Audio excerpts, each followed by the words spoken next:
Welcome to the Narrowboat, the Change Built. Happy Easter. Hope you guys are very well. Thanks for joining me. Right, let's get cracking. Well, I went to London to see the kids for a little bit over Easter. And when I went to see my mum and dad, they said mum suggested that she gave me a tool to improve the look of the boat. And here it is. It's a big one. So I guess whilst I'm connected to the shoreline, I might as well hoover the whole lot up.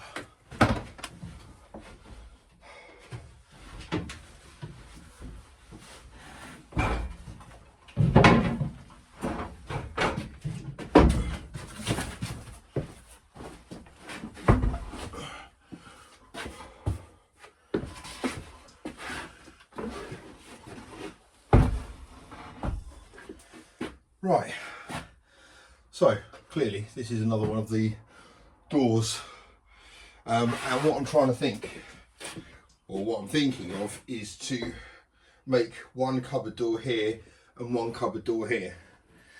I think it's going to look really kind of dark pine heavy if I were to do that, but I'm now considering painting it all.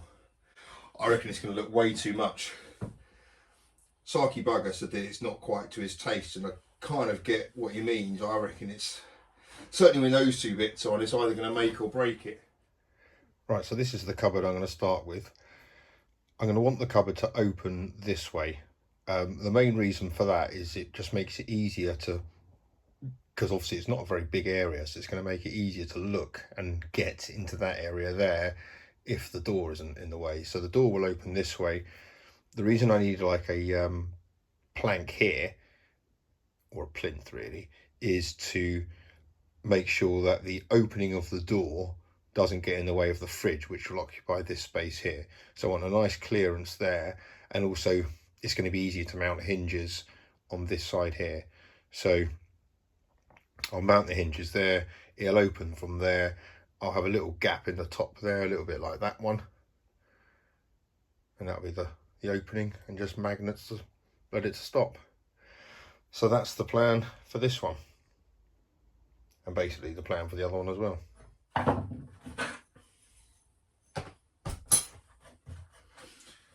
Right, so I've taken the door furniture off that now. So it's going to comprise of a bit of this and the door. Now I've got to work to, I've got an overall width of 480, and I'm going to want the plinth to be probably, well, the more plinth there is, the less opening there is. So I'm going to want it to be fairly minimal. So I'm going to probably do this at maybe 50 mil, just kind of 5 centimeters. But moreover, the issue I've got is with the door itself. So whatever I do, unless I go for a really thin plinth or a really wide plinth, I'm going to be cutting this door, and the part of the basically where these tongue and grooves are, if I do it to any kind of width which is going to be anything useful, about, it's anywhere between 42 and 44, I'm right up on that tongue and groove there, anywhere in that kind of gap there. So what I might have to do, annoyingly, and it's exactly the same if I do it from that side as well, I'm right in between that one there. So what I might have to do is take an edge off, basically rip a cut off there, so then I'm kind of in that area there, in that zone, so both edges are in the middle of these two planks here, which obviously is going to be far better than having just a little bit of plank there. So it's going to be weak. And even though it's battened in place, it's not going to be very good. So I think, annoyingly, I'm going to have to basically cut all 4 sides of this door. But luckily, I can get both cupboard doors out of one door. I've taken the hinges off, because obviously this one here and this one here will remain in place. And then obviously this one won't feature, but the bottom of the door will be here. So I'll put another batten along there just to keep it all rigid and in place. So that's the plan. All I need to do to double check this now is on the flip side, I've got to look at see where the nails are coming through, because obviously that will determine, because I can't cut through it with a jigsaw with the nails are there, and I can't really take the nails out, so that'll determine that, I guess.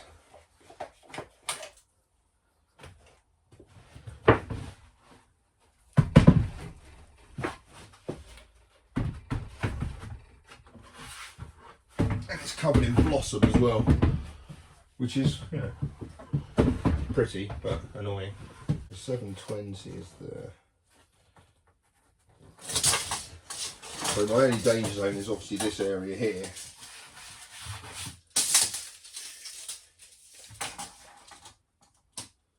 And I'm fine on that one. I'm okay in the middle of those two, and I'd want to be in the middle there anyway, so that's okay. That one there works. And it's going to be the same for this one, as long as I hit the middle there. What one is it? It's that one, isn't it? Oh, and if I hit the middle there, there's one there, so I'm going to have to plan it around that. And then I have to see if I knock these through a bit more, because I've just got myself on that one. I guess I can grind them down a bit, but obviously the tops of them hold it all in place. Or am I better off just sanding that down? Yeah, that'll be better. Right, 720. I better check that.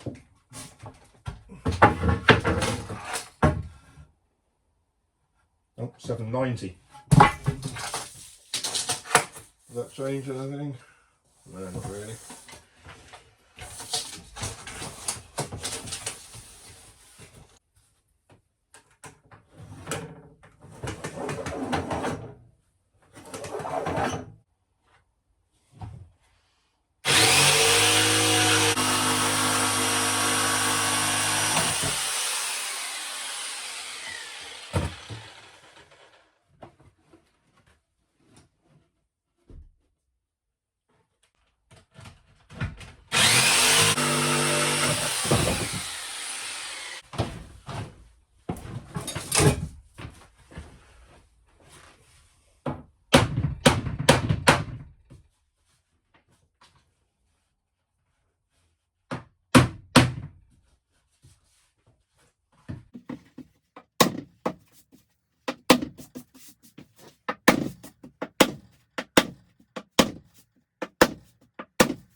Well, that's good. That's kind of got much flatter, much more flush, and there's nothing kind of jaggedy now coming out and cutting me. So now this needs to be trimmed to a width of 44. So I want some lip there.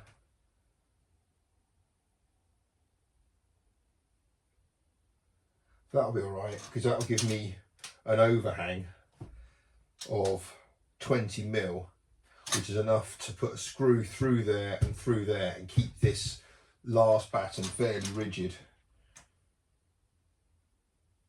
Or is that going to cause me a problem? No, because I don't want that on the closing side, or there wants to be a gap. So I want to be able to take some of this off. That's what I need to do. Right, what's that measurement? Oh shit. That reminds me, I need to order the stainless steel strips this week. They're going to go across all of these and bring all these together, but obviously also hide all the edges. Right, where was I? 44 from that edge.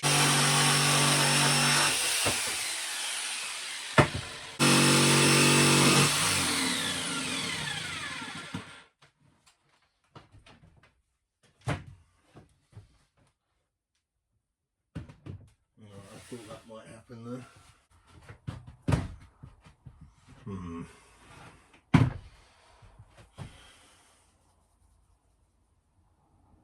I'm wondering whether this needs to be secured up in place before I cut any further.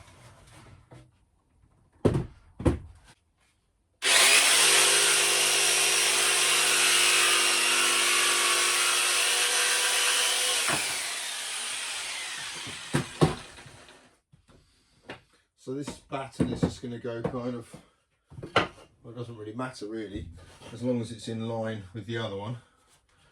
Leaves enough room for the hinge like the other one.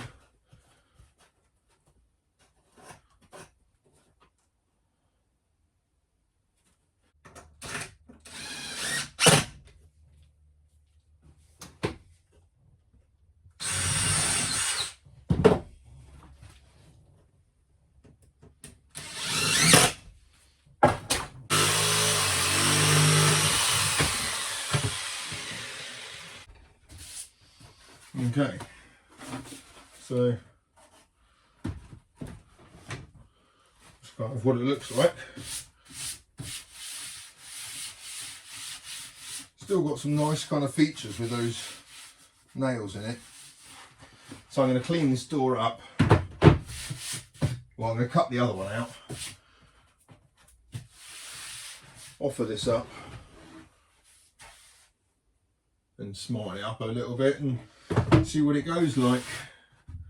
Right, I'm going to have a cup of tea first.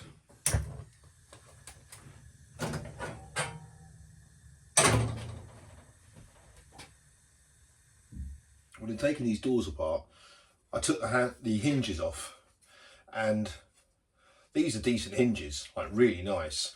And what I'm thinking is that these would be to kind of enhance the look of these doors, even if they end up being painted. To have them on the front of it would be really good. I do need some hinge anyway, but that will work really well, and just have them on the front and on the front of the other one as well.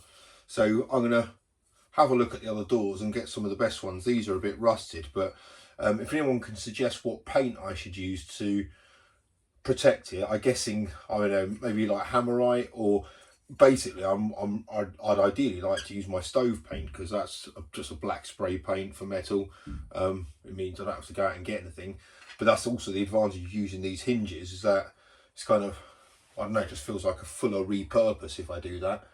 Because I'm not going to use the handles, because these are just kind of way too big. They're really nice, but they're kind of too big for anything really, I think. So don't know about that. But those hinges I'm definitely going to use, so I'm going to have a look around them. But yeah, the door is all right. I'm going to obviously clean it up and smarten it up and stuff, but I'm pretty happy with that. If that was, well, I don't know. I don't know about painting them. I mean, I've got enough of them, so if I get it wrong, I can always strip the paint off or just make some more. But I just think it's all going to be a bit heavy with that stuff. So I'll have to have a look at it. This came in the post earlier on.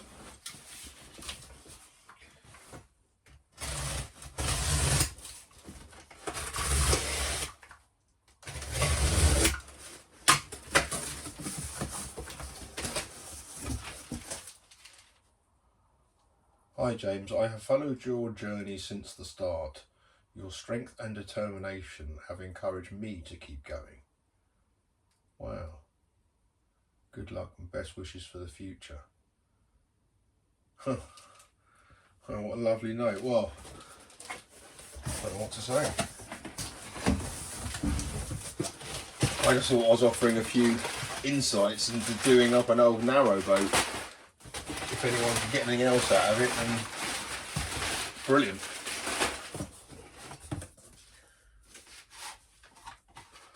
Wow, what's all this? Whoa. Oh wow. Crystal whiskey glasses with Slow Patrol written on it. Wowzers, they are gorgeous.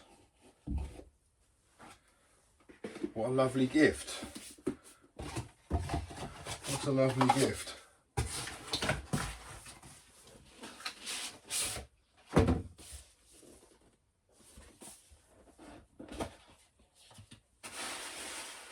Whoa. Look at this.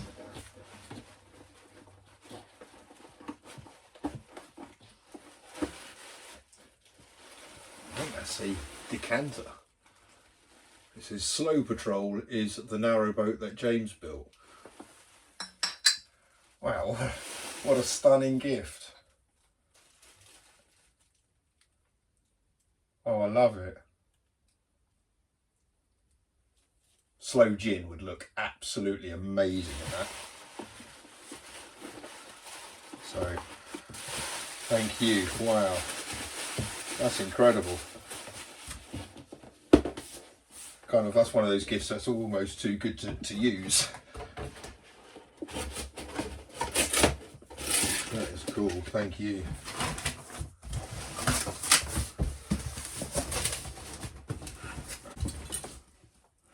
Wow. Well, I've got loads to crack on with still. Obviously I want to do some more work on these doors if I can get them finished. In the observation bow, I need to drill out loads of holes in the top of that surface there to make that, well, just to get some airflow going around. There's already two big gaps on both sides, kind of, well, out of view basically. There's one behind the bed and there's one under that little step thing. So they provide quite a bit of air circulation, but I need to do that. I need to start thinking about the frontage of the bed and the wardrobe. Whilst I've got all these kind of cottage doors, I'm trying to think I might as well start using them. I was asked to move them out of the way earlier, so I've moved a load to the boat, but there's still quite a few there, so I'm going to see if I can make use of them elsewhere. I'll obviously use it for the bit coming up in the galley, which is going to be the extra work surface. I'll use it for that. I might use it for the frontage of the electric cupboard as well, but I'm mindful not to kind of go too over the top with it. The reason I haven't cladded it in timbers because I didn't want that look, so I don't want to then kind of fit out with a load of cottage doors. That's not going to be right. The other thing I want to start looking at is that tongue and groove kind of crappy flooring I've got, which I'm going to see if I can put on the dinette. That's something to look at tomorrow. And there's a whole load of kind of little finishy jobs I need to get sorted and just start ticking off the list. So yeah, there's loads to crack on with, but I hope you guys have had a really good Easter. I hope you've managed to see people. I know over here in the UK we're allowed to kind of mingle outdoors with, I think, 6 people, or I don't know, 3 people from 2 homes, or whatever the rule is. Anyway, I've seen the kids, so that was really nice. I hope you guys have managed to see some friends and family as well. Until next time, which will no doubt be tomorrow, look after yourselves. Bye bye.